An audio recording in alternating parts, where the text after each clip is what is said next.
Snow-covered mountains almost as high as the Alps, and the bone-dry fringes of the Sahara Desert.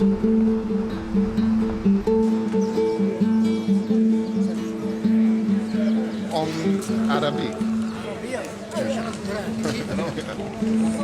The dominant languages spoken here now are from Arabia and Europe. But nearly half the population still speak Berber, the language of the indigenous Africans.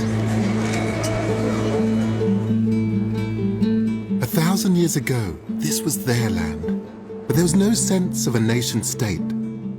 Instead, on either side of the Atlas Mountains lived small, independent Berber clans of farmers, traders, and nomads. These people were Muslim, but they maintained their traditional Berber customs. And they didn't always follow Islam to the letter of the law.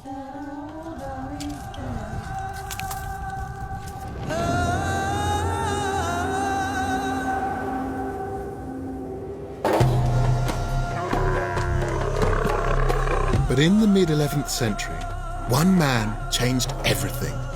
A Berber who'd studied the Quran and had become a charismatic, fiery preacher. Idealistic and uncompromising, he had a clear mission to change his fellow Berbers into proper Muslims, schooled in the strict fundamentals of their religion. His name was Abdullah ibn Yassin, and his travels to Islamic centers of learning had left him a student of a strict legalistic interpretation of the Quran. He started his mission in the Western Sahara, where he pulled together an alliance of tribes and appointed himself as spiritual leader. In so doing, he started a series of events that completely transformed Northwest Africa. In the year 1054, he led an army of thousands of nomads and headed for Sijlmasa, then a major trading post on the edge of the Sahara and one of the most important cities in Africa. Ibn Yassin and his followers were called Almoravids, from a phrase meaning those bound together in the cause of God. They were determined to bind everyone to the cause. They had one simple mission: jihad.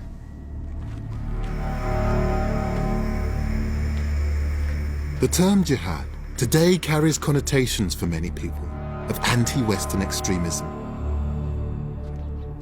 But Ibn Yassin's holy war, his struggle to uphold a true understanding of Islam, was aimed at his fellow Muslim Berbers.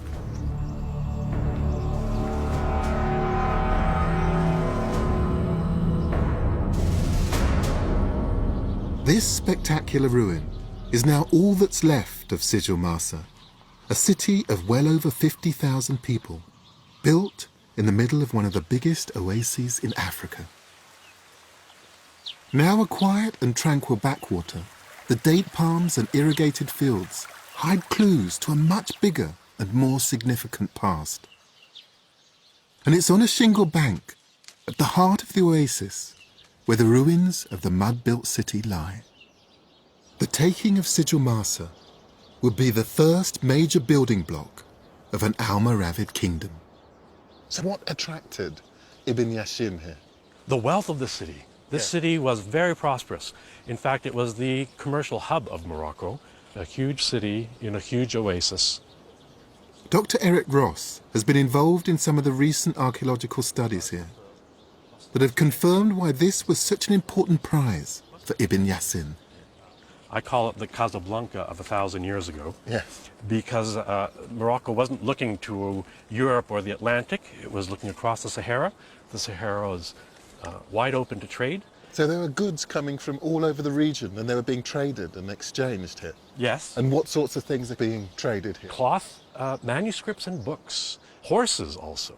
The most important was the gold, trading mostly south across the Sahara. Places like Mali and Senegal today were producing especially gold. So gold was the main part of the wealth of the city. We know gold coins were minted here, they were stamped here, and they were exported. And mostly they were exported eastward to Egypt, Iraq, Central Asia, and they ended up in places like India.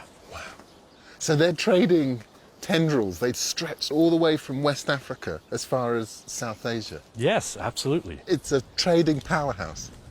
Yes, it is. And the envy of empires across the continent. They all tried to take it, and the Almoravids succeeded in doing that. Once they had Sijilmassa under their control, the Almoravids set about securing the source of the city's gold trade. They crossed 1,000 miles back to the opposite side of the Sahara and seized the trading town of Oude-Ghost.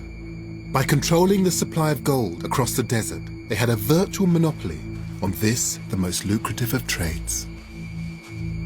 With a considerably strengthened army of weapons and camels taken from Sijilmassa, the Almoravids now had what they needed to carry their jihad beyond the Sahara.